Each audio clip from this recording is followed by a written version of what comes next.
them to the rest of your staff. Yep. Holy Christ. And we promptly sold them on eBay. Yeah. And they went for a couple $3. I'm certain they did. Well, that's Ka-ching. Drew, you're in Muncie right now? yeah. Muncie, Indiana, Muncie. Oh, no, that's scary. What are you doing in Muncie, Indiana? Speaking at Ball State, you know what Ball State is famous for? A note? David Letterman. Oh, really? That was his school, yeah. They get Letterman over there? No, that was his school. I see. I thought they'd just watch it sometime. He teaches there? What is he? He went to school here. He still has a show, doesn't he? All right. Yeah. And Drew, you want to know what the L.A. Valley College is famous for? Want to take a guess? No. Adam Carolla went to L.A. Valley College. Yeah. Thank you, Anderson. Yeah. Well, now that we're dropping names. Yeah. Where'd you go, Ron? I went to, in kindergarten, I was at PS 173. Wow. Which is on 173rd Street, curiously enough, in Upper Manhattan. Wow. Then way over PS 115 for what we lovingly refer to as junior high. Is PS public school? PS is public school. Yeah, I like. We were so poor we couldn't afford the entire moniker. We had to just use the initials. And now junior high for you was 7th, 8th, and 9th, right? That's right. Except not 8th, because I was in SP. Speaking of initials, which meant special progress, which meant no 8th grade. So I went straight from 7 to 9. Yeah, and then it was kind of like my uncle got 7 to 9 also, but he didn't do it. But then special progress meant you were smarter than your classmates? Well, yeah, but that's simply because I had a pulse. Right. You know, they told Adam he's making special progress. The standards weren't particularly high back then, you know. Special progress. You see, this is the problem with these everything being a sort of euphemism these days. Is if Ron just said, "Well, in the 8th grade, I was involved with special progress," I'd say, "Oh, okay, buddy, but you landed on your feet." you know what I mean? It's like this is the problem when we turn everything that's sort of handicap into oh no, he's gifted or he's special or he's this or he's that. He's handy capable. He's challenged. It's great, except for once in a while someone actually is in a gifted program. And special progress sounds to me like you're wearing a hockey helmet and using those kind of weird those canes that go on your forearms, Drew, those polio canes. Yes. That's what I'm picturing. I'm picturing a hockey helmet and the forearm polio canes. Maybe a stroke cane, which I argue is not a cane, Drew. They came in real handy in the special progress program. And then what college did you go off to? Wait, I didn't get to high school yet. Okay, go to high school, would you? I ended in 9th grade, and by golly, I'm going to finish this life story if it takes me all night. All right. Hold all my calls, by the way, because this could take a while. I went to George Washington High School, which is had no sports program because a couple of guys died. Not from the sports program, but they just were hedging their bets. It was a tough school. I'll tell you how tough the school was. One time somebody said, "Hey, how far is the subway from here?" And another guy said, "I don't know. Nobody's ever made it before." Well, come on, where's the high? I'll tell you how tough this school was. There's no rim shot on Where's radio. the rim shot, Anderson? I tell you how tough this. There you go. You better get ready for another one. This school was so tough. On the menu, broken leg of lamb. But yeah. Anyways. Yeah, one more. High school. Oh, yeah. Then I went, wait. I went to college. I went to Lehman College in the Bronx. I actually was admitted to Hunter College in the Bronx, but they decided to separate from Hunter College downtown, so it became Herbert H. Lehman, named after that great progressive alcoholic governor. And then I went to during Herbert H. Lehman, I acquired $4,672 worth of parking tickets. Oh, really? So I started looking for brochures for grad school in remote places, and I finally found. Did you really get $4,000 worth of parking tickets? 672. Yeah, 4,006. And so I went on the lam to grad school and ended up with a master's from the University of Minnesota. Ooh, that's nice. Because I figured no cop from New York, no self-respecting New York cop would look for me in Minnesota. So is that a golden gopher? That's right. All right. What's all right. the So the Golden Gophers are in the retirement plan. What was the degree in? The master's in theater. All right. Well, perfect. So right. I'm going to. You ever choke on a chicken buttons. bone in the theater?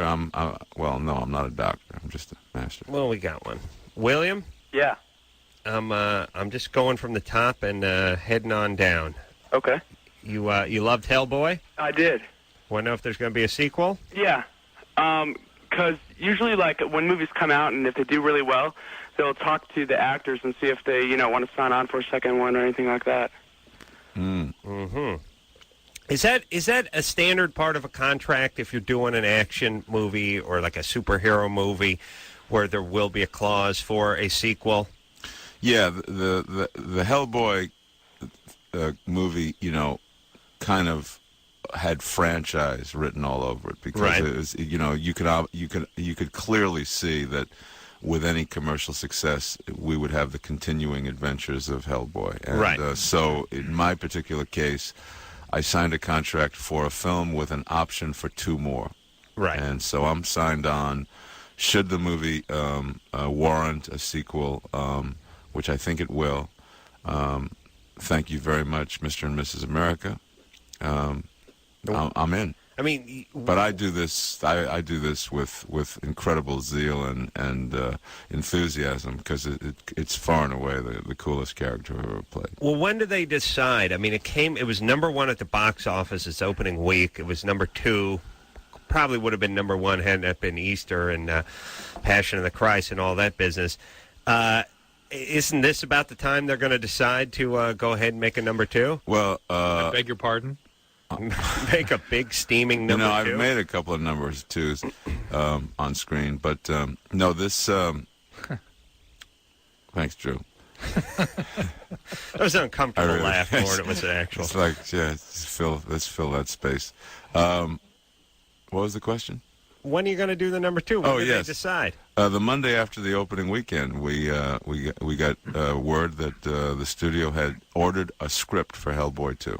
All right. So, good. It's in the works. It's in the works. Rita. Hello. You're 20? Yeah. I love you guys, by the way. I'm, like, a long-time listener, first-time caller.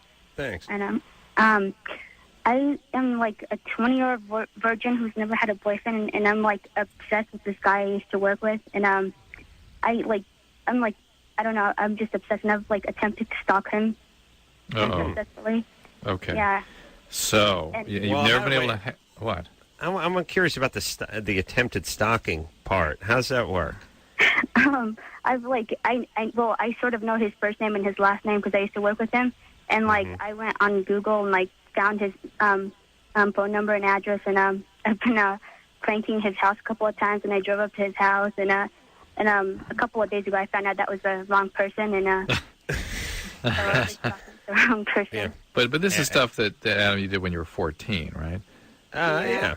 Well, yeah, but I do it for a living now. With, Crank Yankers, Tuesday nights, Comedy Central, by the way. But the question is, why can't she have relationships? Why there's no possibility of intimacy, and why this obsessional quality to things? Are you a trauma survivor? No. Well, first off, she sounds like a 13-year-old male. I mean, there's something going on with her. She doesn't. Women don't do this. Well, I mean, they don't have this do gene. after they do it after they've slept with somebody and the guy stiffs them. That's when they do it. Right. This is someone who's never been able to have a relationship of any kind. Yeah. And there's something Rita. going on with that. Well, first off, partially your parents' fault for naming you Rita. That's a tough name to get past. 20. No wonder you're a virgin. Now, what's going on? Is there anything wrong with you? I don't know. How are you doing physically? Physically, I'm okay. But you got to help us, Rita. Why could you never have a relationship? Were you raised in a very strict environment where you could never get out? Yeah, I mean, my mom she grew up in a convent, and so she's like, and I don't know, I think I've been raped before because she'd like never let me spend the night over friends' houses if their dads were around, or she'd never like let me play with boys or anything. So okay, so your mom was sexually abused is really what happened. And that's why she went to the convent, and that's why she was so fearful of you about being around men. And that trauma gets transmitted to you. Now, of course, a woman that has been sexually abused will kind of find another abuser like that to bring around, and maybe you were abused again. So Rita's a very serious set of circumstances here. Have you ever thought about how about a little therapy? Yeah. Okay. Thank you. All right. Couldn't hurt, right? What do you do? Do you work? No, I was going to college, but then my parents were very adamant about me dropping out so that we could move and I could like switch to a different college. So now I'm like sort of doing nothing. You're 20, Rita. It's time for you to take control of your life. Really, you've got to do that. It's time. That's right. And look, the whole virgin part thing. You know, you don't have AIDS. You never had herpes. You don't have crabs. You don't have all the. Yeah, other, you say you listen to our regular. show. You know why it's a good idea to be a virgin. Yeah, you dodged a bullet. You just take it from here. That's right. But you won't be able to do it without treatment, though. All right. How about a little therapy? Okay. All right. Hey, but good times, though, right? Good time. Okay. All right. All right, just enjoy yourself. You got TiVo? Do you have TiVo? No. Get that TiVo. Do yourself a favor. All your problems will melt away. Go see Hellboy. Go see Hellboy. And then when it comes out on Showtime or HBO, you can TiVo it. DVD. Well, you buy the DVD. No, you go see it in the theater and you buy the DVD, but then you TiVo. You know what I'm saying? Because you can fast forward through the parts that Ron's not in. And I know that's There's not no very parts. much. That's like 4 minutes. There's that little beginning part where you got to get through the credits and stuff like that.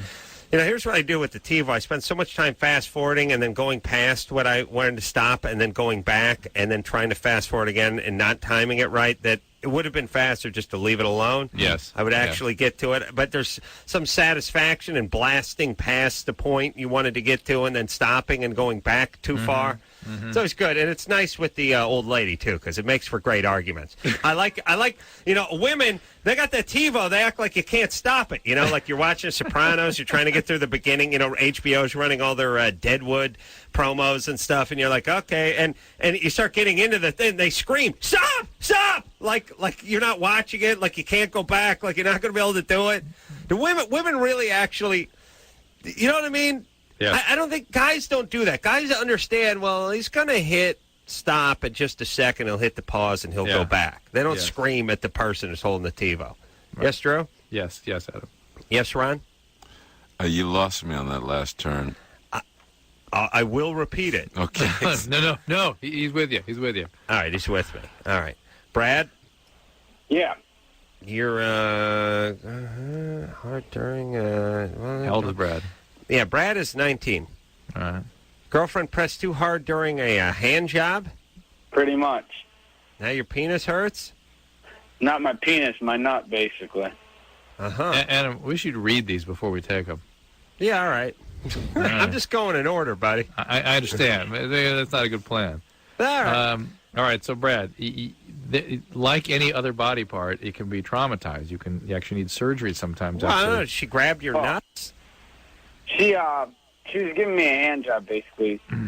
And, you know, sometimes they rub the area around your penis, and she rubbed a little too hard. Hold on, I'm writing this down. So am I, actually. Hand job. Finally got my attention. So you're saying a hand job is not a mop handle up your rectum. You're saying it's something else? Yeah, actually. All right, so you're saying they put their hand on your penis. Believe it or not, that's exactly what happened. Okay. How did you get her to do that? Was it a couple of cocktails and a movie or something? Dinner? Brad. You know, I don't understand why your nutsack hurts if it was about the grip on your junk. She must have a very large hand. Let me explain myself here, Adam. It's give the guy a chance. Shut up. We run a horrible risk on this show anytime we let a caller speak for more than one sentence. Drew, back me up, please. You're absolutely right. I've tried over and again to ask, well, not just speak, but to ask them to clarify, to ask them to respond to questions. Huge mistake. It never works. But we're going to try. No. Yes. Go, buddy. all right. It wasn't the grip on the shaft. It was the area next to the penis, you know, next, just on the body. Now it's totally clear, Adam. Why didn't we say this? I see. Complete clarity. The part next to the penis is where the damage was. Well, which, then you must have been everywhere. you must have been either lying on your side if it was next to, or wait a minute. There's a centrifugal force issue here that I don't get the visual on this. This guy paints a picture. I mean, it's like Hemingway. Picasso. Yeah. What is the area next to the penis? That's everywhere. I know, but say Oh, we hope so. Ron is technically the area next to the penis, and so is everybody. Yes. Say you're looking down at your junk, the base of your shaft, right to the left of it, and you can you got your nut sack and then your testicle has a tube running on it. That's what she hit. She pressed down on that, and it hurt like hell. All right. Still hurt. All right. What like should he do, Drew? like I said, this is an area like any other body part. There's not an infinite elasticity. It can rupture. It can be the veins in there can bleed and break. You can rupture the spermatic cord. It needs to be seen by a urologist if it keeps hurting. If it swells. That being said, though, Drew, that area is fairly resilient to cord, trauma. the spermatic cord, the whole area down there, the whole thing. How long has this persisted? Oh, you're asking Brad? Oh, here we got go. rid of Brad weeks ago. Okay, Screw Brad. Brad. Let's go to the doctor. It was really nice chatting with you, Brad. It's a life. See Hellboy. Don't forget to call again. Yeah, let's see Hellboy and maybe start working on that sequel, Brad. There was a scene like that in Hellboy, but it hit the cutting room floor. Adam, I on think the DVD, right? Yeah. I think Adam, the added value. Adam. Yeah. I know there's roles for you and I in the sequel. Yeah, how about that? Well, like Ron's in charge of casting. I mean, Of he put a course. good word in for us, right? He's in charge. It's his show now. I'm on it. The minute I turn my phone back on. All right. In fact, I might call in. All right, let's... I have a couple of issues. Ashley? We won't talk to you, see? Ashley, you're 17. What's up? Oh, okay. Well, I don't know. I want to know why I can't have a relationship for longer than 2 weeks. What happens? Why do you end them? I don't know. I guess I just get bored of the guys right away.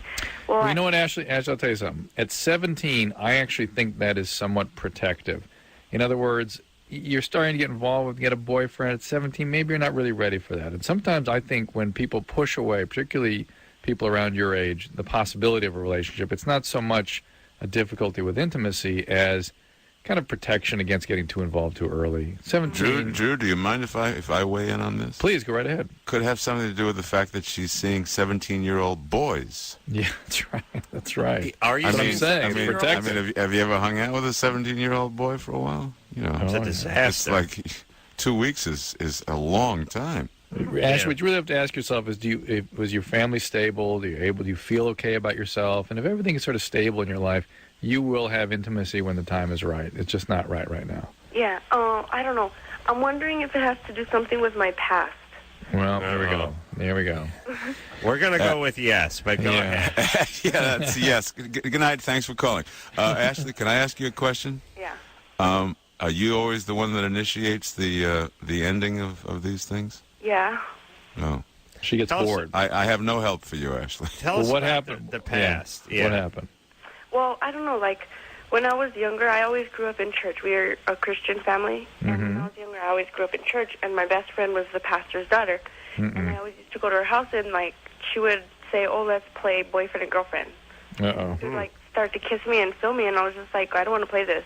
And she'd be like, well, get out of my room then. Get out of my house. I don't like you anymore. Yeah. All right. So would she do explicitly sexual things with you? Yeah. Like what? I don't know. She would just, always be touching me and, in my pants and stuff. So, Okay, so it was sort of a violation, but it wasn't a sexual act? no. They shouldn't Yeah. try to put things in you or anything or really Oh, no. violate you anyway. Okay. All right. Yeah, it's just upsetting and it's trauma. I that's think not you'll it. get over that. Yeah, I don't think that's really it. It's more going to church all the time that probably effed you up. Yeah. All right. Definitely not Jewish, though, right? Oh, no. Okay. All right, Ashley. You'll be fine. Stop Definitely didn't questioning see yourself Hellboy this so past much. weekend. Did you see Hellboy?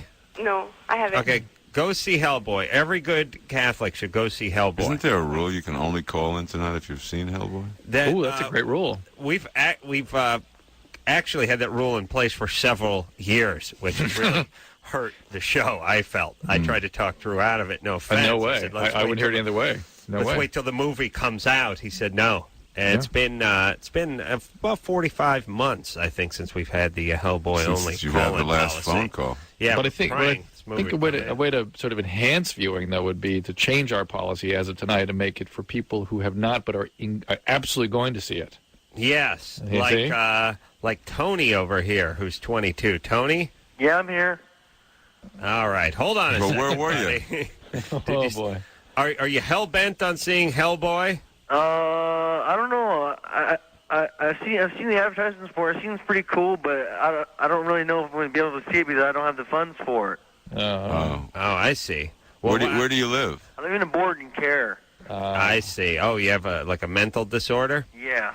Yeah. Well, all right. Yeah. And maybe but you can always see a matinee. Yeah, that's possible. Because that's about half price. Yeah. Okay, hold on a second there, buddy. Okay. All right.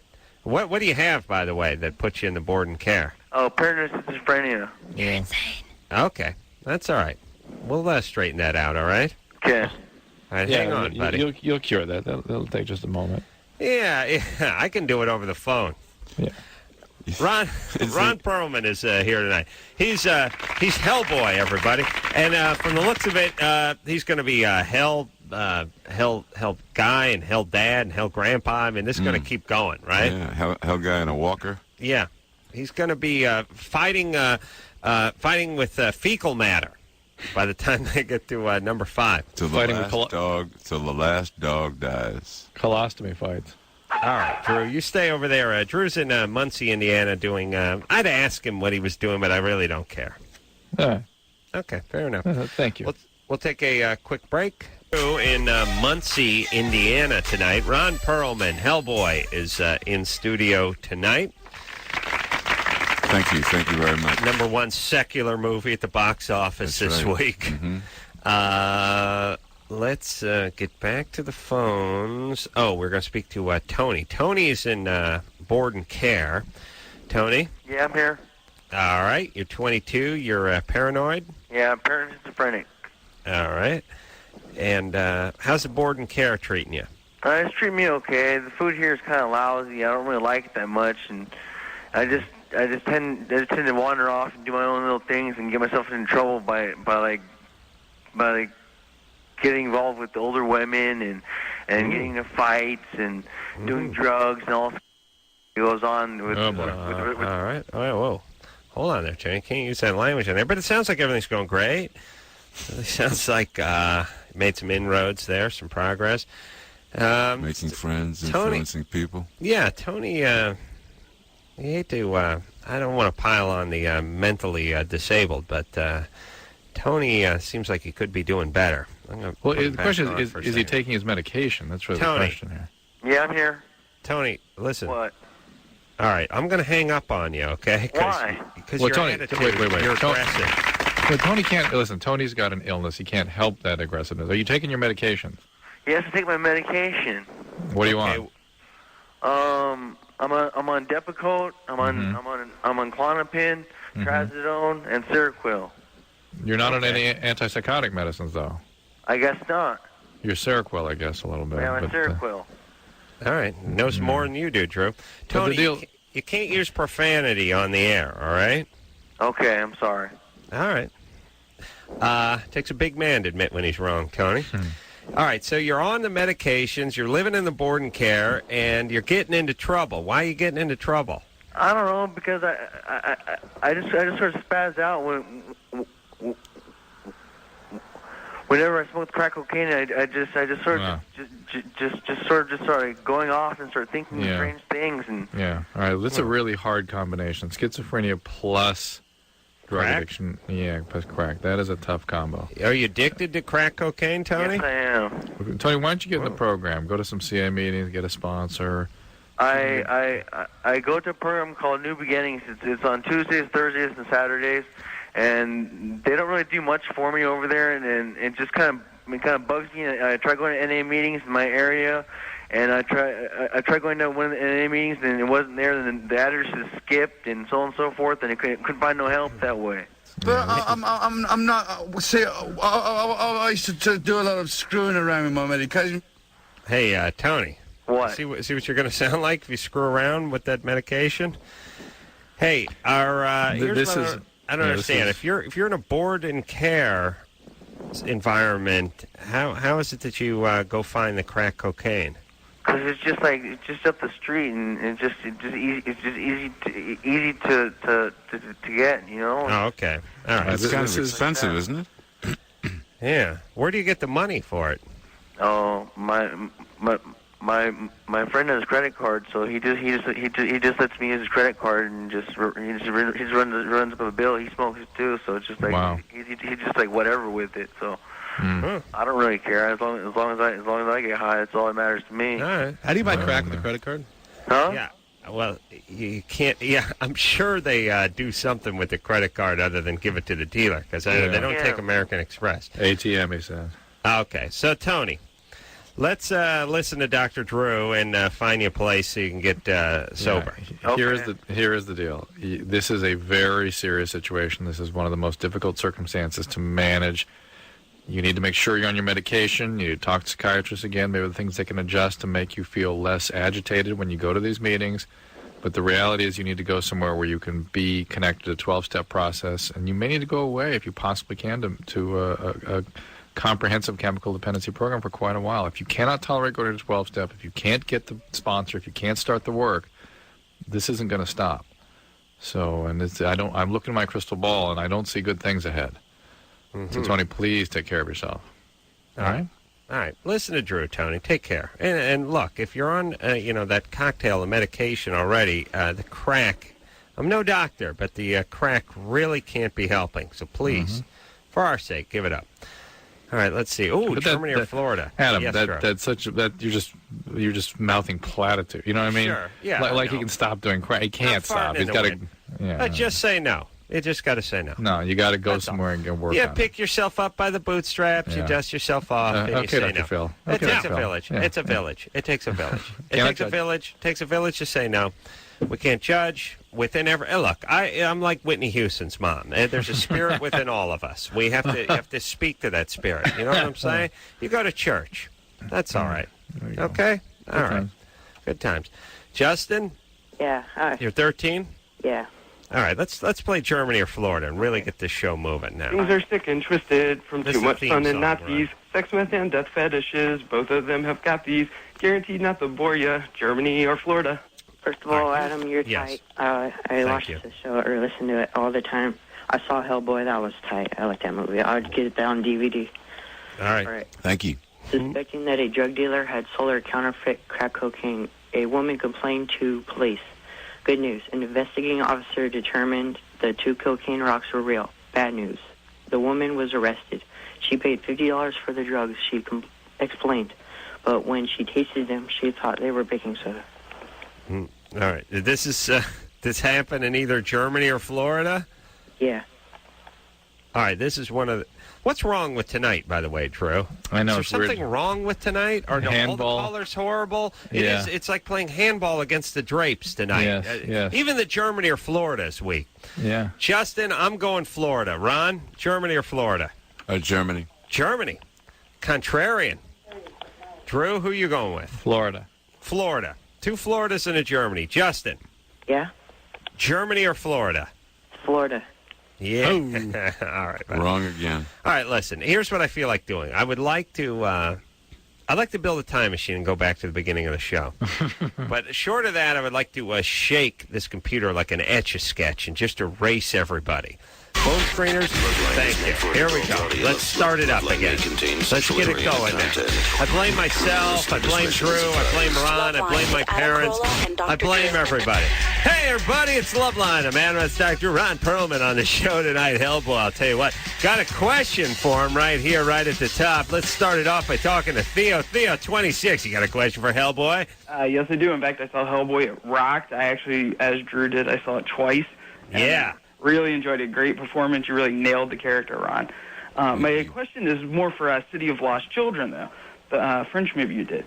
That was just an incredible movie. It's probably the best fantasy movie I've ever seen.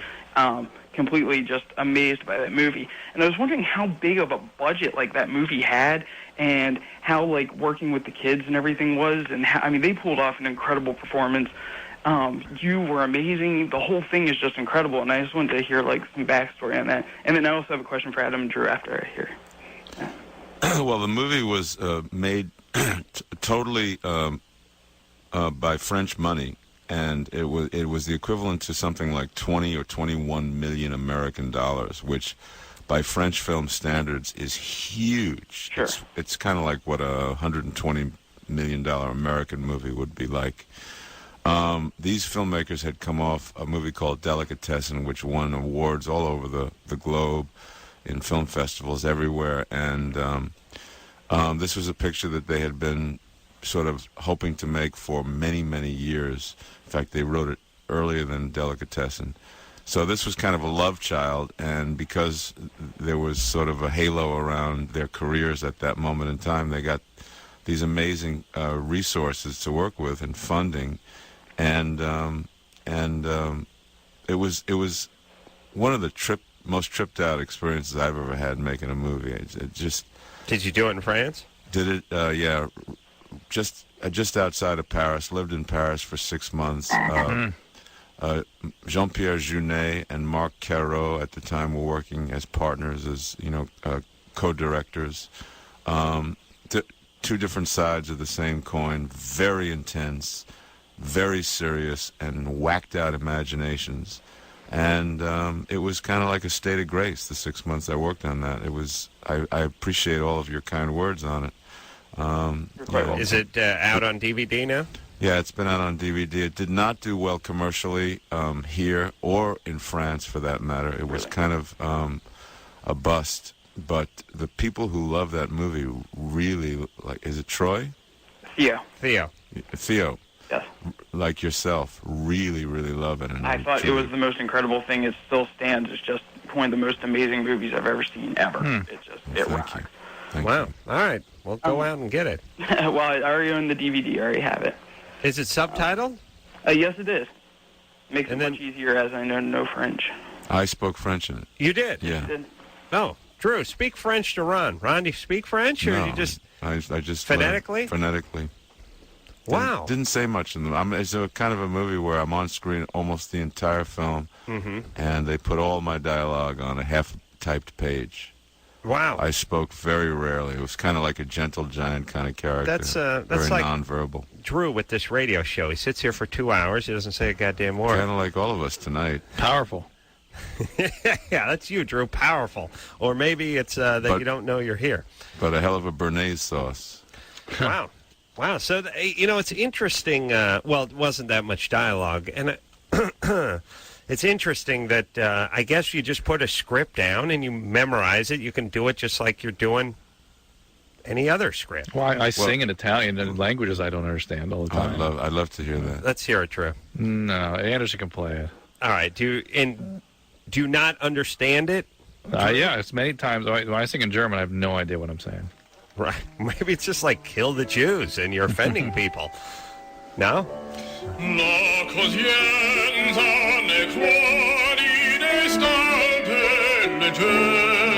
I speak Italian. Says gets nutsack caught in his fly, and he laments that. Is that you, Drew, from Muncie? No. That was me with Ben Stein. Really? Yeah.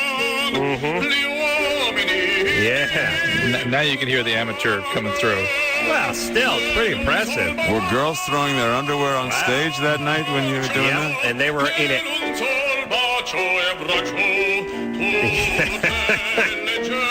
Drew, seriously, what is your character doing on this? You covered that note beautifully, Drew. In the dizzy. Getting tired. You covered it was some nice coverage on that last one. From Andrea Chenier. It's a military guy getting ready to go to battle and sort of musing. You could tell. Yeah. You could tell. You could tell he wanted to get shot. There was a lot of regalia. Yeah. Just pouring out of that rendition. Now, Theo had another question. Theo to follow. Screw Theo. No, come on, Theo. Let's stay with the winner. I'm gonna. Theo's a winner. I think he is too. Theo. That's what I was going to say. He's the kid that sings the theme song. I think you turned our luck around, Theo. Germany or Florida theme song. See? The song you love the hate or hate the love, however you want to look at it. It's you. Yeah, it's me. I see. That's why I wanted to talk to him.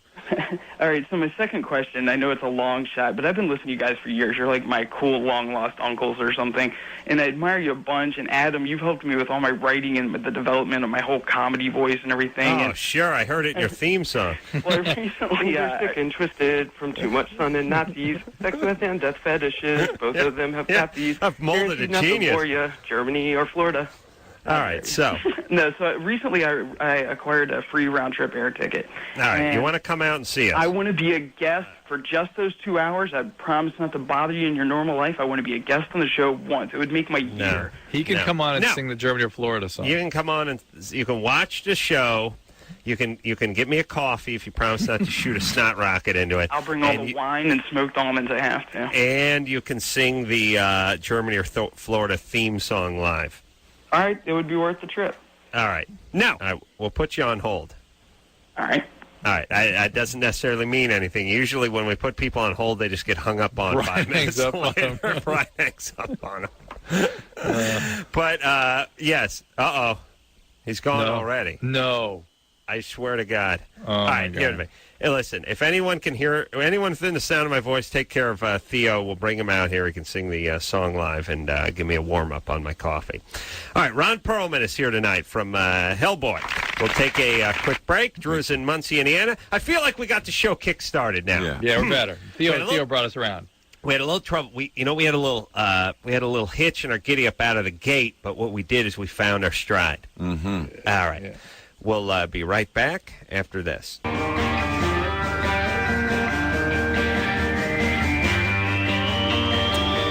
Hey, everybody, it's Loveline. I'm Adam. That's Dr. Drew in Muncie, Indiana.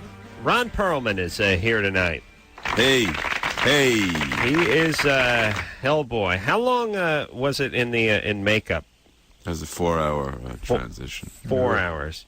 Yeah, whenever I hear those stories about 3, 4, 5 hours in makeup and everyone, we had to hit the makeup chair about 5:30 a.m. every morning and be ready to go by 9 a.m. I can't believe that you're in a chair having those prosthetics put on for 4 hours. Well, there's a whole lot tougher ways of making a living. I don't know. I don't know. Hey, what do you do? Can you sleep while they're applying them? I never really wanted to. The Hellboy trailer was a pretty cool place to hang. It was about 6 or 8 guys on any given day, and great music, lots of gossip.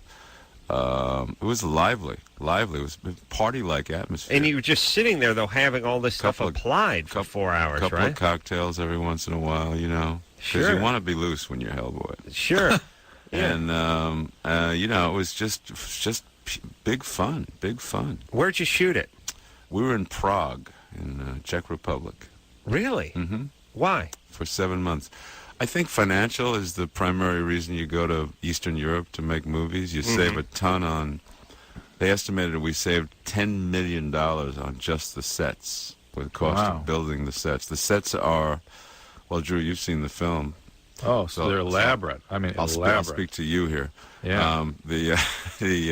Well, he could have seen it twice, but he wussed out the second time. See, I'm hardcore. Right, when you didn't see it at all. I didn't see it at all, but really if I meant did. it. No, but if I saw it, I'd see it 3 or 4 times. Exactly. Not like this Drew, Mr. You probably Mr. would. One Guy. But it's you get a lot of bang for your buck out there, and and unfortunately, it's part of the realities of big-time filmmaking, and money becomes of paramount importance, and try to save as much as you can. So those are incredibly elaborate sets. Unbelievable. Thank you. Is it the labor that's they don't have all the unions over there, right? The labor's much cheaper. Labor's cheap, material is cheaper. And they have craftsmen there who can do the job. And it's kind of sad that we've watched. We have the brightest and the best right here in our own country, but it's just twice as expensive to get things done. You got some Teamster getting a $32.50 plus golden time plus a meal penalty for sitting in a van listening to Phil Henry eating a donut. and he's about to get another bump because he's going into his 14th hour. How long can you support a guy with a GED sitting in a van listening to talk radio making $45 an hour? I mean, at a certain point, you go, look, we'll go get some guy from Canada. We'll pay him $10 an hour. He'll sit there and he'll be happy. That's right. That's right. Listen, I mean, he'll have himself a moose head there, and everything is just going to be fine. Yeah, now, Ron, Ron has to substantiate this for me. My friends who are Europeans say that one of the secrets of the European continent is the Czechoslovakian women are supposedly gorgeous. I never noticed. No, never noticed. Honey, if you're listening, I never touched those Czech women. Beautiful women. They're there's something about the gene pool in all of Eastern Europe. Yeah, I'm talking about everywhere. Russian women are unbelievable and really interesting gene pool, statuesque and just strikingly beautiful. That's all. That same Yugoslavian, Czech, and Poland and Russia is all the same, basically same gene pool. And Hungary and Czech Republic is no different. And let's focus on the ugly parts of the world. Who's the ugliest, Drew? Come on, buddy. You got the hot part. Who's in between? You say America, Canada? Pacoima. Hey, let's get outside. Do we have any callers from Pacoima out there? I could find one. Ukaipa, yeah. What do you think is the most sort of in between aesthetically country? Is Canada? What do you think? Aesthetically? Aesthetically, the people. You mean are you talking England? Prowess? Yeah, physically, England. You say UK, UK. England's about the middle. UK. Yeah. All right, that's all right. Obviously, bad dental plan. Let's speak to Heather, who's diminutive. Heather? Yeah. You're 15? Yes. You're 5 foot tall? Yep. What's your nationality? Well, I'm kind of a blonde, so what do you mean by that? Okay. You have a hair? Well, there you go. I didn't ask what color your hair was. She's blonde. That's all you got to know. You have a heritage? Like jeans, like. Where are you from? All right. Where are you from? Where am I from? Okay. Where are your ancestors from? Sweden, actually. There we go. All right. Okay. Yeah. Good-looking people. So what's up? Well, I'm kind of short, and like sometimes I feel like that guys turn me down because of it.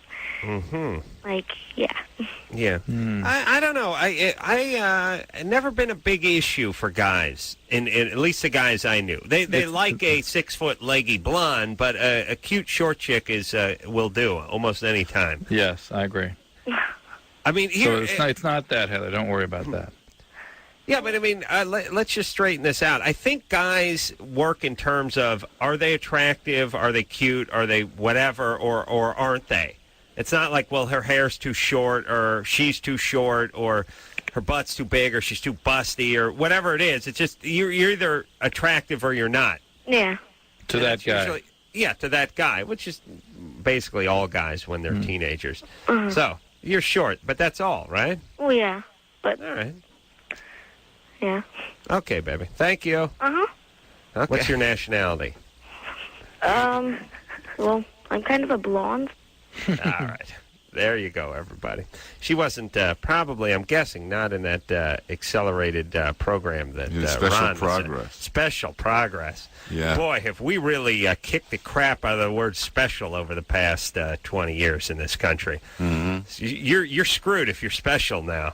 Yeah, special anything. You will pay the price. You don't even want to buy anything that's on special. No. You know, well, I do. Yeah, but it's bad. That's because you have I'm half Scottish. Self-esteem issues. Half Jewish. So. He's thrifty. Yeah, I'm thrifty. Ron Perlman in here tonight. Half Scot, half Jew. We'll take a quick break, and we'll be right back after this. Hey, everybody, it's Loveline. I'm Adam. That's Dr. Drew. Phone number 1-800-LOVE-191. Ron Perlman is here tonight, otherwise known as Hellboy. Thank you. Dr. Drew is in Muncie, Indiana. What's the time difference? 2 hours? 2 hours. I kind of feel like I'm in Prague. Okay. Yeah. What are you doing? Who do you talk to during the break, Drew? Because we're having a bang-up time here. Yeah, we're talking over about old private times. school. Yeah. Drew, you'd love this conversation. We're having a conversation about school. You have kids, Brian? I have too, yeah. I have a son who's about to start high school. Yeah, out here? Out in L.A.? Out in L.A. Out here in Muncie, yeah. Yeah. He shovels snow. He's going to go to a really good school. Drew, why don't you move to Muncie and raise your kids in a nice, clean area? You know what I'm saying? Yeah, I'm thinking about it. Muncie, Indiana, Muncie. What are you doing there, Drew? Speaking at Ball State. Oh, that's right. I asked that an hour Hey, ago. David Letterman went there, didn't he? That's absolutely right, Ron. Wow. David Letterman. All right, let's power forward here and I was having to... such a good time chatting with you guys. Yeah, you can talk to us anytime, but the kids. There goes the good times. Kidnapped by convicts as a kid. All right, we got to talk to Ron, who's 25. Ron? Hey, how you guys doing tonight? What's happening? Hey, not a lot. Hey, just want to say hi to Drew out in ugly Muncie, and hey to Ron, a longtime fan, and hey, Adam, you're okay too. Thanks. You were kidnapped by convicts when you were a kid? So, something like that. Yeah. It was it wasn't actually a kid. It was actually a few years back, and it's kind of left me wondering. There was that and another pretty nasty thing that I had to watch, and it's kind of left me wondering if I'm maybe going a little overboard on kind of being hyper vigilant, trying to be socially responsible and ethical about some of the decisions I make. I kind of get caught up like. I don't know whether I'm at a supermarket and the lady hands me an extra 3 pennies and I don't really immediately hand it back to her or catch it, but I'll be out in the parking lot and I wonder if I need to go back in and give it to her, or like I'll cut a guy off on the freeway. All right, hold on, Ron. Ron the caller. Yeah. I'm going to call you Ronnie. All right. Listen, Ronnie, let's talk about the abduction here, because the hypervigilant part where you give the money back is really not connected to this, I don't think. But what happened with you being abducted by convicts? It was, I was out at a state park, and some guys left a moderate security facility, and this actually wasn't the first time it had happened, but they left the facility and came up to us, and myself and the friend that was with me and another friend, and they kind of wanted to take my car, and they wanted to go rob a liquor store. So I wasn't okay with them initially they wanted to take my girlfriend in the car and go rob a liquor store, but I said, no, that's not so kosher. And so we ended up actually driving to the liquor store, and they rob it and hop in the car with a couple of 2 liters of vodka and some Bacardi and whatnot. And they have us drive them back to that area. And back to they where the pile prison, out. where the prison was? They want you driving back to where the minimum security prison was? Actually, it's actually Folsom Prison, and it's the honor camp that's out behind it, from what I've since learned. But I had no idea that it was related to the prison, because they told us some line about they were coming from a party, and if they didn't go get booze, that their girls would get beat up, or some bunch of crap like that. But yeah. Well, hold on. See, there you go. Now, honor camp. Now, honor camp would have been something good. I think 20 years ago, right? No, I was in special progress. You were in special progress. As a matter of fact, honor camp sounds better than special progress. Yeah, I wished I was in the honor camp. Honor camp's a bunch of deadbeat dads who were kicked out of a housing project, and of course, you were an advanced placement program. Okay, Ron is sketchy at best. Call her Ronnie. Well, what was the other horrible thing that he had to witness? And by the way, you really missed out on that one. This abducted by convicts is starting to sound less like what I originally pictured. You know what I mean? Yeah. I pictured guys who tunneled out, hardened criminals. I was ready to ask, how long were you held for? Right. Me too. It doesn't. It seems like they just wanted. They just wanted some vodka. Ronnie? Yeah. How do you, by the way, it seems like you don't have to escape from an honor camp. It's like stealing from one of those honor vending machine boxes at the in the kitchen. It's just you take the Triscuits and you don't put the quarter in, right? You don't actually break in, though. Yeah, that was my initial perception. A friend of mine went into corrections, and I ended up getting some info from him on how these things actually work. And the way it normally works is these guys check themselves in after being revoked for probation or something, and they're the people who have like a year left, and so trying to escape would be stupid. For instance, one of the guys got 25 to life because of the different offenses they committed against us. There were enough felonies, like he was charged with 6 different felonies and was convicted of 5, and he got 25 to life when he would have been out, I think, in about 7 months. Yeah. Yeah. Wow. So that should call being penny wise and pound foolish. What was this horrible thing that you had to witness? You said you saw some bad things. Yeah, that was actually a couple years prior. It was a little bit weird. I watched a friend of mine get jumped by like a group of 12 skinheads or so, and they kind of stabbed the hell out of him. And it kind of sticks with me, not to the point that I can't get around it each day, but it's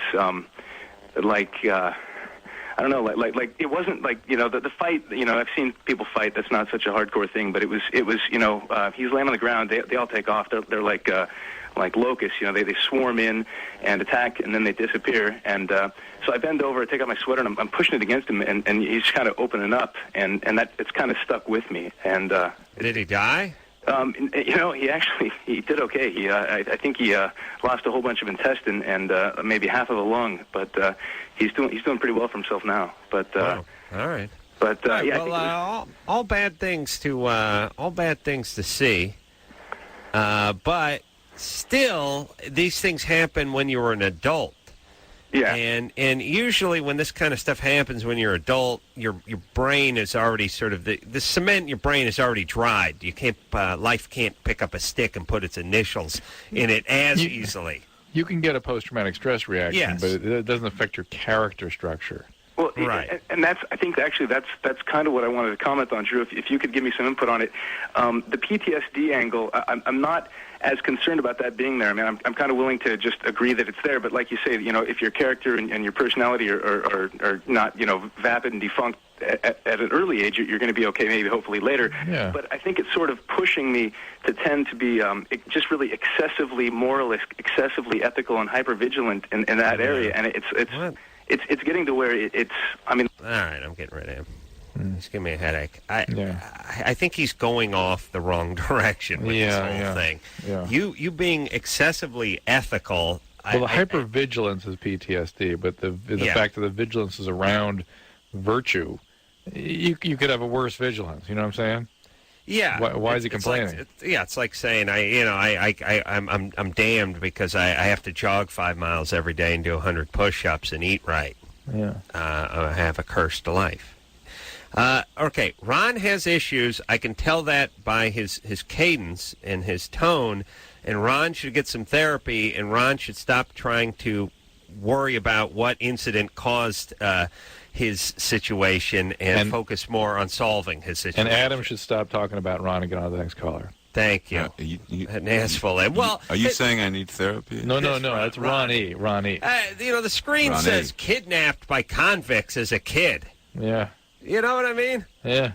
It's let me tell you what this show is like. It's like when you look in the back of those comic books as a kid and you say, giant robot commands, your every command is, your wish is his command, $4. And you think, well, on one hand, how could this be? On the other hand, you think, count me in. This is going to be great. And then 2 weeks later, a package comes, and it's basically a visqueen drop cloth with a balloon on it and some fishing string. And you think, yes, life is horrible. That's what this show is like. I see kidnapped by convicts. I think, yes, this is going to be great. And then we get Ron. Simon? Howdy. You're 26? Yes, I am, sir. What's happening? Thanks. Ask Ron a question. Ron. All right, Ron, you are one of my all-time favorite actors. Thank you. I haven't seen Hellboy yet, but directed by the guy who did Blade 2, which I think is one of my favorite comic book adaptations. City of Lost Children, one of my favorite movies, and I'm an aspiring filmmaker, and I was just wondering, because you've worked in the industry so long, any advice for someone who is more into fantasy or surrealism but wants to get into big-budget filmmaking someday? I just think you make whatever you can with whatever resources you can muster. If it's a digital camera that you got for $600, you know, or you know, whatever it is you can do, you just commit it to film and keep honing it in until you get something that you like, and then show it to as many people as you can, and you know, it'll snowball. It really will. Cool. I I'm hoping to do music videos for a few years, kind of get some notice and some work up. And do you think, is there... Well, you got to understand what, there are, because you're saying, you want to be a filmmaker and you want to work in horror and then you're going to do music videos. Is that just to pay the rent? Because there's ways to pay the rent, and then there's things that you do out of passion that you would just do for free. So it's passion, man. I'm a graduate from film school. I'm hoping to go to AFI someday. Years from now, my long-term plan. Some of my favorite directors worked in music video before they did film, and I know. Who cares? Anderson's bitter because he's been going to film school since Busby Berkeley's been. Sure, finally I get somebody giving me some love, and they cut him off now. No, he's here. He's here. No, you're an incredible actor, man. And, Thank you very much. Thank you. And really... like Rodgers and Hammerstein once said, you'll never have a dream come true until you have a dream. Yeah, that's good. All right, he's. I think. And by the way, I'm just looking through Ron's body of work here. Like 90. Well, TV, voiceover, movies, theatrical releases. That kind of, it just keeps going and going and going. Drew, you should. My wife see likes this. shoes, so I can't ever stop working. I mean, it just keeps. I mean, it's bizarre. It's 5 pages of, literally 80-something credits. Everything that Jeremy Piven wasn't in. He makes Jeremy Piven look like a flash in the pan. Yeah. Wow. Yeah. I mean, here's how you know. That's because I'm taking everything that Jeremy turned down. Here's how you know Ron works a lot. There's like 8 things before you get to Hellboy. Wow. Meaning we're going in order. He's got a whole bunch of stuff that has not even come out yet, and then Hellboy's well down on the list. Well, now a lot of that is just totally misprint. If it's IMDb, they put stuff on there that never has happened, never will happen. And it's mystifying to me. But there's obviously a lot of gay porn here from the 70s. Yeah, but that doesn't make me a bad person. No. Listen, I don't judge. You got that's a whole different radio talking show. Yeah. Caller thing, ID. Can we get Troy back on the phone? Theo? Yeah. Theo is good. I'm going to get rid of this Carrie over here, who's 20, who's been on hold for 80 minutes. Carrie? Yes. You got a boyfriend you got a question about the viscosity of your boyfriend's semen? Yes, I do. Mm-hmm. What percentage of women know what viscosity means? I'm experienced like that. All right. Anyways, how do you spell this viscosity? Is a serious question. All right, it's chunky, yes? It is. Is it always chunky? It is every single time, and I've never seen it before. That is, however, normal. You're 20, huh? Yes, I am. Mm-hmm. All right, it's normal. Really? Yep. Okay, that's enough. Okay. We're sure glad we cleared that up for you. Well, we get that. You can get it, by the way. It's smooth or chunky. Yeah. It's kind of like Planters. I like fruit on the bottom. Yeah, and I do too. That's why I take it. Yes. We call it tapioca here. Yeah. I'm going to tell Ron about my brilliant yogurt. Fruit in the middle. A girl with a big butt, but fruit in the middle. It's not juicy, the bottom. it's sweet, in the middle. And in the middle. Let me explain. So you don't have to stir it. Well, you do, because it's pleasurable. Here's the problem. They put the fruit in, then they put the yogurt on top, then you got to stir it. Now, in order to stir it, you got to bury the goddamn spoon into the yogurt. You get the schmutz all the way up the spills. spoon. Right. It spills. You're trying to till it, and you can't really till it. And then when you get down to the very bottom, there's always a little like trapped miners. There's a little enclave of cherries or strawberries or something you didn't quite get to. Best part. But what about the fruit in the middle? You put a little shot of yogurt at the bottom, then a lovely layer of fruit. You should then just more bypass yogurt. the yogurt totally and just get put that fruit in there. That's a better An idea. entire thing of fruit with a very long spoon. You know what we should have? Yogurt in the bottom. middle. Yogurt at the bottom. Yeah, it's all fruit and it's all syrupy fruit and just an 1/8 inch of yogurt at the bottom. Sure glad we cleared that up. Write that down, Drew. Done. All right, so let's see. Attracted to older men. Oh, yeah, get him on. Her. Yeah, it's a female, yeah. Charlie? Yeah? You're attracted to older men? How old? It's pretty creepy. How old? I'm 16, and I don't know, like, I was, like, 6 when I had a crush on, like, this 17-year-old dude I didn't even know. And then, like, all through elementary school, I never liked any of the guys in my classes. Like, I didn't get crushes or anything. And now my dad is marrying this, like, 35-year-old woman, and I'm like, oh, God, like, I could end up being her 20 years from now. How old is your dad? My dad's 50. 50. All right. Yeah. Well, are you dating anyone now? There's nothing wrong with a good 50-year-old man. That's right. Ron's... I'm turning 54 in about... what time is it? About 45 minutes. I'm turning 54 in 45 minutes. And he still has the word boy in his name. There's nothing wrong with a good 50-year-old man. So I wouldn't worry about it if I were you. Yeah, but... Drew, do you have anything to say? Well, we had a discussion about this a few days ago where Adam, we had, what was her name? Alicia Cuthbert in there. Mm-hmm. And she's a healthy 21-year-old, and Adam found her quite attractive. And she was all right. Well, yeah, now in retrospect, now that she let you know that she was not into you because you were too old, and you were shocked. And I said, look, a 21-year-old should not be attracted to a 38-year-old. Should not be. There's something wrong with her if she really is. She should be attracted to people her own age. All right. Now, why is that? Why is that? Where is that written? It's not written. It's just that it's not necessarily pathological, but it's at 21. How can appropriateness be said in the same breath as affairs of the heart? Or maybe it's not the heart, but it's some organ in there. There's reasons that women would do that, and it's outside of their script. In other words, if they are interested in having a husband, getting a family, and they're dating a guy who's 45, that is not a good thing to do. That when they have 20-year-old kids, this guy's going to be pushing 70. Yeah. That is unfair to everybody. That's not real. That's not reality. What's that? But wait a minute, Charlie. I don't understand now. You want to talk about your dad, or you want to talk about you? I don't know. Me, it's weird because... All right. I don't. These are the world's worst goddamn calls tonight. I agree. Or is it just me? No, I agree. People sort of have announcements, but no real questions. It's like, I like older guys. I'm gonna need that the medication soon that the paranoid kid had, because I'm thinking it's me now. I'm thinking that guys have great shows all the time except when I'm on. Look, there's some truth to that statement, but it is not. It is not you. It is not you. I blame Drew first off for being in Muncie. Secondly, I blame Jesus because I'm an atheist and I got to believe he punishes me on occasion.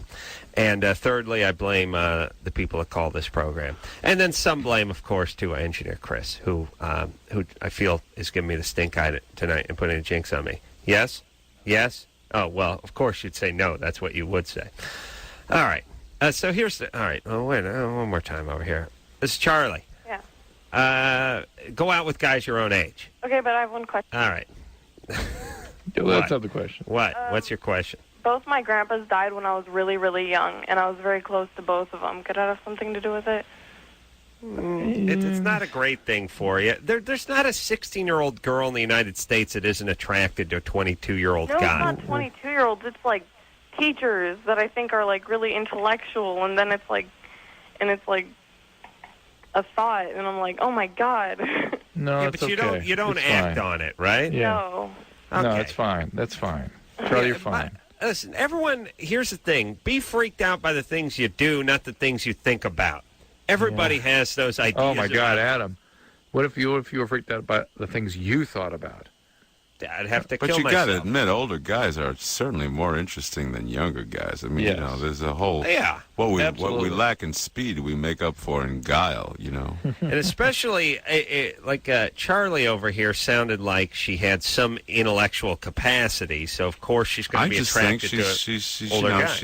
She's more engaged with men who are more textured and layered. Let's put it like that. Yes. Very, very healthy. Yeah, you got a nice... Ron has a nice patina on him.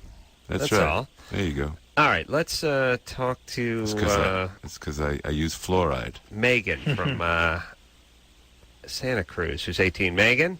Yes. You cannot orgasm through sex. No, I never have. But you can through... Yes, I can do it myself or oral, but I've never had an orgasm during sex. Okay, in all probability, you never will. Oh, that sucks. No, that's most women, Megan. For whatever reason, the women magazines don't tell you that. Most women do not. Well, I know in Adam's world, 100%, but maybe maybe statistically, most women only have orgasm with direct stimulation, not with intercourse. Wow, really? Absolutely. I had no idea. Yep, there you go. Wow. Oh, and also, I wanted to say hi to Ron because I saw Hellboy and I thought it was awesome. Oh, thank you very much. Says you're overweight. I'm about 20 pounds overweight. Does that have something to do with it? You're fat. No, it is in terms of the guys who don't put the effort forward. Oh my God, it's true. Let's be honest. You get a CD type effort from guys. You know, when they're on top of that Victoria's Secret model, they bring their A game. They can be a little intimidated too. You know what I mean? But you have a boyfriend? Actually, I broke up a little while ago, but Oh, really? yeah. Why'd you break up with him? He moved away and found another girlfriend. I know I'm the world's biggest a-hole, but I'm thinking, what's this fat chick doing breaking up with some dude? And it's like, it didn't compute. And then he got a new gal and moved out of town. Oh, that's why you dumped him. All right, I know it's cruel, Drew. I know it's horribly cruel. And it is my job to say what everyone's thinking. All I got to say is, listen, fat people are discriminated against in this horrible country of ours. And when I heard about an 18-year-old girl who has a weight problem dumping her boyfriend, it didn't exactly compute. I was like, well, the chubby chicks don't do the dumping for the most part. And as it turns out, she dumped him because he got involved with somebody and moved. Megan? Yes. All right, baby doll. So you're having an orgasm through oral sex and through masturbation. You're ahead of the game. Hellboy, Yeah. and you're way ahead of the game. Mm-hmm. All right. Sorry for the things Drew said. I didn't really expect sympathy. Yeah, he was All right, he baby was doll. brutal. It's good. You're As fine. opposed to you. You know, you were just as... I put my kid gloves on. All right, so Megan, what are you doing? You're 18. Are you nurturing. You in high school? Yeah, senior. I'm graduating this year. Where are you going? I'm going to go up to art school. I want to get into drawing comics, actually. Oh, really? Yeah. Very, very nice. Can you draw Hellboy? I've tried. He looks kind of like a girl when I try to, Mostly I draw female characters. All right. Well, thank you for castrating our guest. We have to take a quick break. All right. You wouldn't be the first. She broke up with him. My wife had that on her on our wedding night. Yeah. Drew's wife did it, too, on their wedding night, but does a sacrificial sort of ceremonial castration on their anniversary. Sacrificial, Adam. Yeah. Sacrificial. All right, we'll take a break. Ron Perlman from Hellboys here tonight. We'll take a quick break. We'll be right back.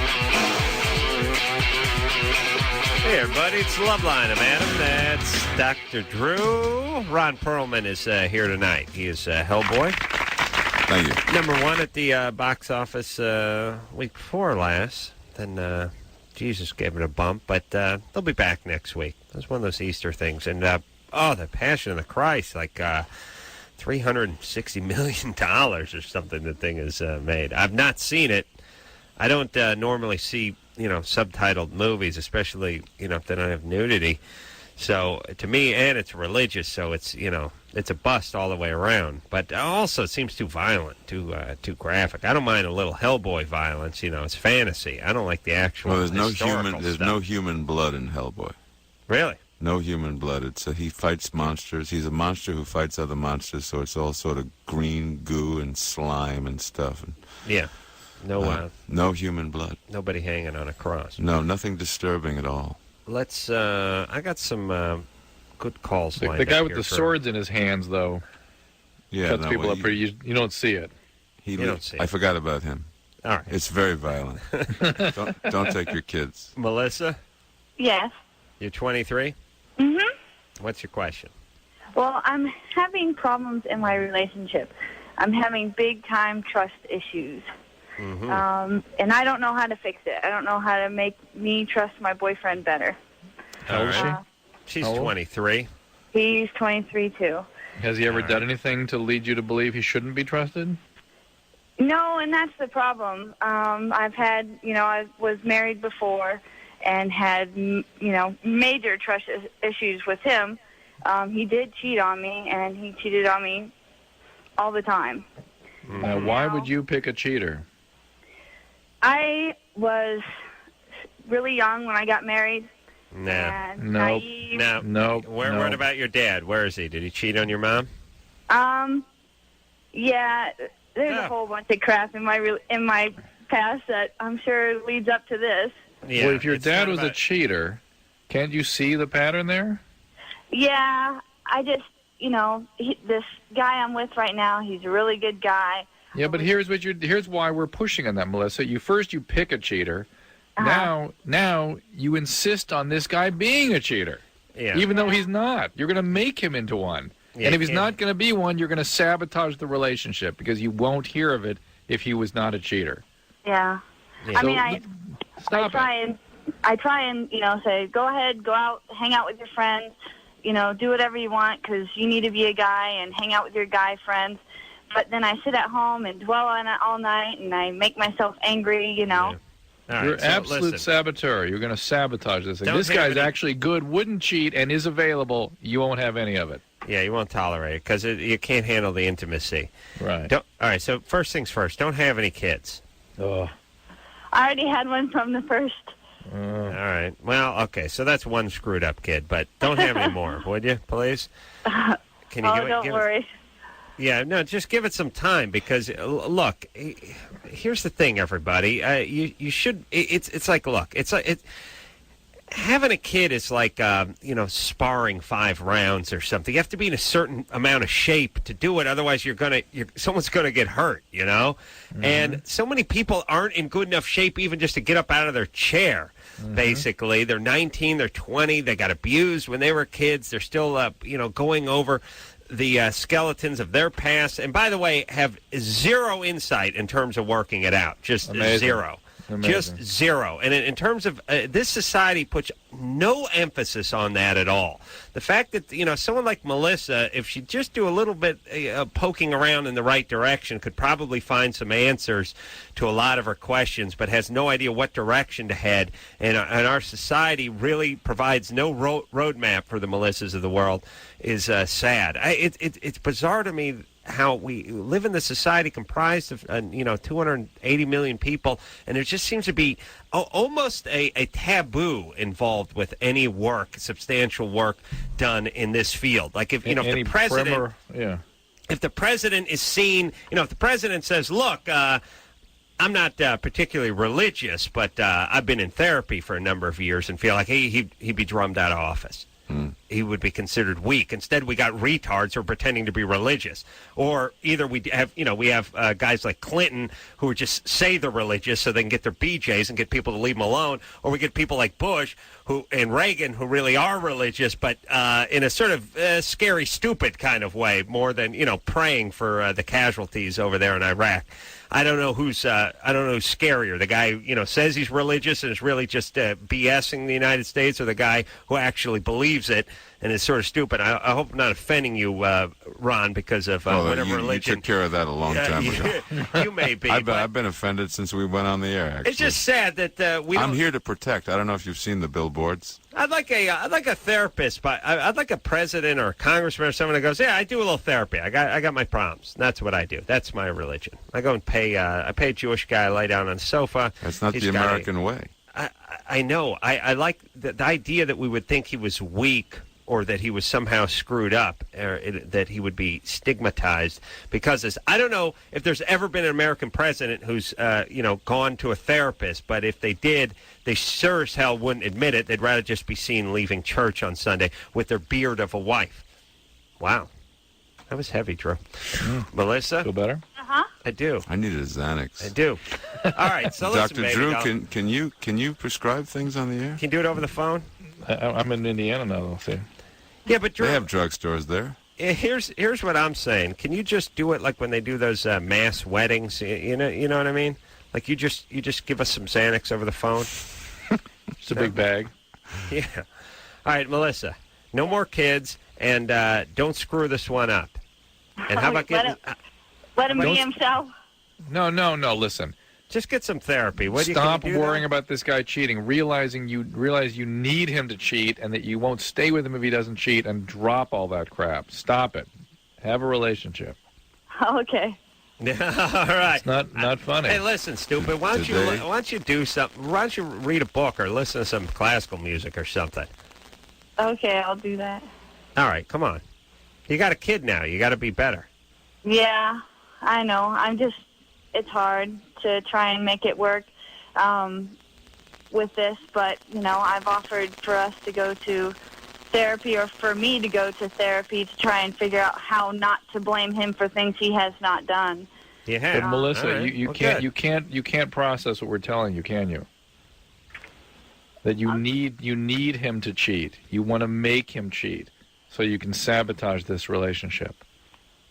But I don't. How do I fix it? How do I not? Well, go do the therapy. Go do the therapy. Go do it. That's right. How about that? All right. Do they have therapists in Arizona? Yes. All right. Well, go see one. I imagine like a sort of George O'Keeffe sort of desert scene in the therapist's office. But no humidity. Yeah. Big potted cactus and like a terracotta-colored sofa. Guy comes walking in wearing shorts and flip-flops. Very mellow, though. Yeah, I don't know. Something about Arizona doesn't seem right for therapy, Drew. Doesn't have to go to Boston or New York? Or maybe L.A. even? Arizona's good. Really? Yeah. Some of the best with all that programs. turquoise-colored carpet. There's some great programs in Arizona. The Meadows is in Arizona. Sierra Tucson is in Arizona. All right. Katie? Hello? You're 21? Hi. Oh, my God. Thank you so much for taking my call. Thanks for calling. Sorry if I stutter. I'm really nervous right now. I have a question for Dr. Drew, but first, can I say something to Ron? Eating disorder. Oh, happy birthday, Ron. Tomorrow. Oh, thank you. I just want to tell you, as far as liking older men goes, I think you are extremely sexy, and I'm 21. And I love you, and you're so great in Hellboy. It was awesome to me. Thank you. Okay. Sorry, I'm nervous. Okay. Dr. Drew, my question is, I've been clean off crack for about going on 6 months now, and I did it for about a year, but I only did it one night a week, and we would just do it on the weekend kind of thing, so I never was really addicted to it. But I did do it a lot when I did it that one night, and I was wondering, would I have a lot of long-term damage from that, or do you think that it would be okay? I'm kind of worried about, my heart and stuff. Well, you can get some damage in the inner surface of the heart sometimes, but usually the more serious damage from crack is when you're using. In other words, if you've survived the use without having a stroke, without having a heart attack, without having renal failure, you're usually fine. If you want to get an EKG and echocardiogram, you can sort of know for sure whether you've done any sort of small bits. Symptoms, if something not necessarily. Because there's been a few times my heart's not kind of felt right, skipped a beat and stuff like that. Yeah, that's okay. That doesn't necessarily mean a thing. But the crack thing, there's no sort of casual crack use, and people don't use crack every day. They use it in binges the way you did. Wow. So this suggests, Katie, do you have an eating disorder, by the way? No. Not really. I kind of did when I was younger. I had a lot of problems when I was younger with depression. Yeah, I just could feel that about you right away. Yeah. Well, the crack was a hint. Well, no, before didn't you hear me say I said eating disorder before she said crack? I thought Anderson played that drop. It didn't even sound like you. Just no, that was me. Disorder. That was me. Well, say it like it's you. Oh, that was me. And sort of codependency By the way, issues. You saying that was me didn't sound like it was you. Did you have an alcoholic family or something, or addict parents? Yes, I did. Katie? Yes. Yeah. Drew, are you being fresh? Hello? Katie? Hello? All right. Listen, baby doll. 12-step is the point. 12-step. Go to some CA meetings, get a sponsor, work some steps. And I think you have some codependency issues to work out, too. All right. Hey, but listen, good time. She quit the crack. And what about, heroin? Not too bad for you if you don't die while you're doing heroin, right? The heroin causes the heroin doesn't hurt anything except causing the most serious form of addiction. That is a fatal process. That was why opiates were so popular, is that they were extremely effective pain medication without hurting anything, without harming anything. Mm-hmm. Cocaine, not too bad? Cocaine can affect the mood centers and set you off in a sort of a bipolar direction. Mm-hmm. And it can cause strokes and heart attacks. I said it can constrict blood vessels, so it causes end organ damage in the heart, lung, and kidney. But beyond that, if you survive it, it's usually not that big a deal. But the drive back is rather profound, though. Yeah, can't be too bad for your pulmonary system, because a lot of great athletes over the years, you know? LT smoked a lot of crack and sacked a lot of quarterbacks. You know what I'm saying? See? Yeah, I know. They always do that thing where it's like, hey, just, crack's a first-rate killer. Well, the guy, arguably the best linebacker in professional football, smoked mountains of crack. And then everyone does that, well, imagine how great he could have been if he was the most dominating player on that side of the ball in NFL history. So I'd say that's pretty good, right? Being the greatest linebacker of all time? Yeah, but imagine how good he could have. Well, I'd say he was I'd say he lived up to his potential, being the greatest defensive football player of all time. Yes, Drew? I think that's probably his. But imagine, what do you mean imagine? What was he supposed to do? Was he supposed to be a perennial all-star and cure cancer? What else was he supposed to do? Something other than football? Are they still talking about football? Are they talking about, a life of opera or poetry? I don't say doing drugs is good, but it doesn't slow your body down as much as they lead you to believe. Some drugs, some of these guys. Yeah, some of them. Yeah. All right, we got to take a little break over here. Ron, you don't do any drugs, do you? None. That's my boy. I have a cocktail every once in a while. There's nothing wrong with a smart cocktail, especially after a long radio program. I like to unwind with one myself. When we come back, we'll speak. Are you hitting on Ron? Eric. Adam? Well, we go out and we grab a mint julep. Do we have to go on a break? Because I got a question I'd like to ask Dr. Go Drew. ahead. I have I'm sure that this is a strange point of view, but so many of our artists have grappled with with usage problems. Whatever their poison happens to be, it's kind of irrelevant. But Van Gogh, and he had his thing.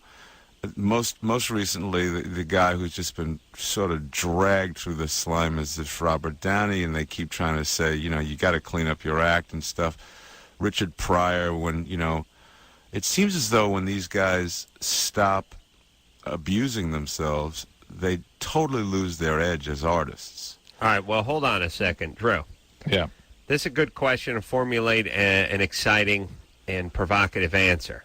You'll be disappointed. I know, but we're going to take a break, and we'll come back and we'll talk about that, because it is something that's come up from time to time, and it is sort of hard to argue with it. So you can. Well, it's hard to argue. It's not hard to argue that it's not hard to argue that a guy should get off heroin or crack if he's doing heroin or crack. But it's also sort of hard to argue with the fact that it seems like their best and most creative times were when they were strung out on the drug. All right, quiet down, Drew.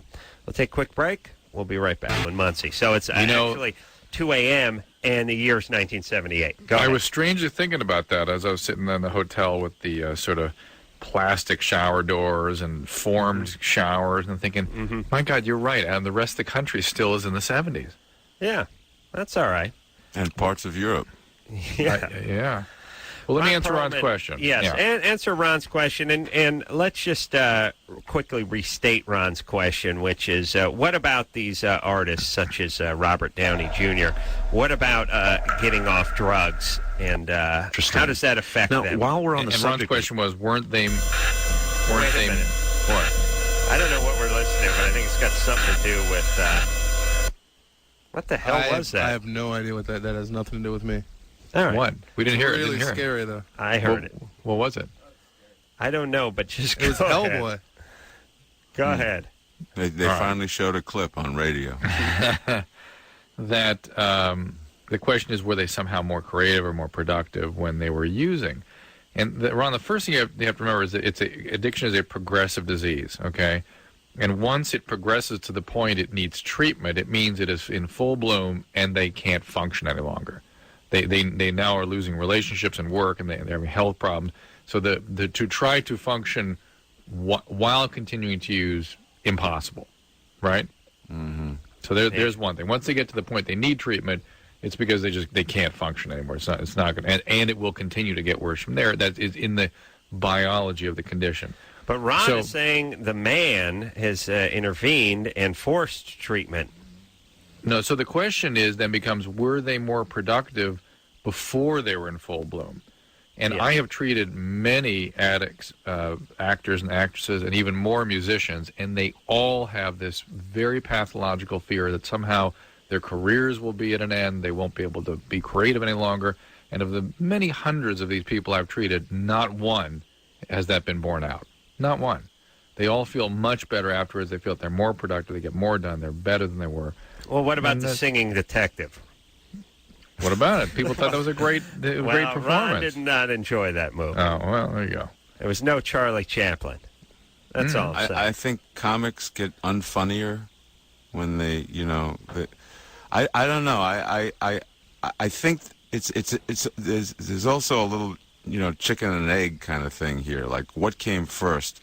The psychosis that led to somebody being a user, or the using that led to the psychosis, or what is it that gives you the artistic DNA, the thing that where you have to be creative, and you have no other choice. There's no way you're going to function in society unless you're either a musician or an actor or an artist, or and all of the damaged circuitry is what is the core of your genius. And it's all kinds of things that are leading to the usage issue, which is probably secondary or tertiary or somewhere, Well, it's sort of it's a chicken or egg thing, like you brought up, and it's sort of moot too, because at a certain point you just got to get off. You got to put down the crack pipe. Right. It's because it's progressed. What are we going to do? It progresses to the point that it's going to continue to progress, and that's it. They just have to get off now. All right. Well, let's talk to Eric, who's 22. Eric? Yes. Your fiance was raped for 5 years by her brother. Yes. And you want to know if it's going to affect your marriage? Yes. Yes. Absolutely. How can we fix that? Therapy. She needs a treatment. Somebody or, who's... as Ron would suggest, you pick up a crack pipe and simply write poetry all day while smoking crack. But we live in the real world, Ron, and we say therapy. Was that Ron the caller or Ron the guest? That was Ron the caller. Okay, because thank Ron God. the guest is in the studio with me. Because I've never. He's gonna, Hey, Eric, has she gotten therapy? No, she doesn't really believe that paying someone to listen is going to help that much. All right. Well, good luck, brother. Yeah. Eric, how long have you known her? We've been dating for about 2 months, and I've known her for about 3. Okay. Oh, boy. She's your fiance already. Yeah, listen to me. Now, her brother, her biological brother. No, it was her adopted brother. She's adopted. Her brother was adopted. Yeah. Okay. Started getting raped at 5. Okay, her being adopted is a nightmare in and of itself. How old was she when she was adopted? Just days old. Oh, okay, well, that's better than being dropped off at 2. Okay, Eric, you're not going to listen to me. I can tell by your echoing her friend being paid to listen to you sort of BS that you refer to therapy as. So you will embark in your own hellish ride with this. Now, this is going to be a lot. This is going to be a big one. You can listen to us now, though. And here's the thing, Eric, you're not a smart guy. That's fine. All you got to be is smart enough to listen.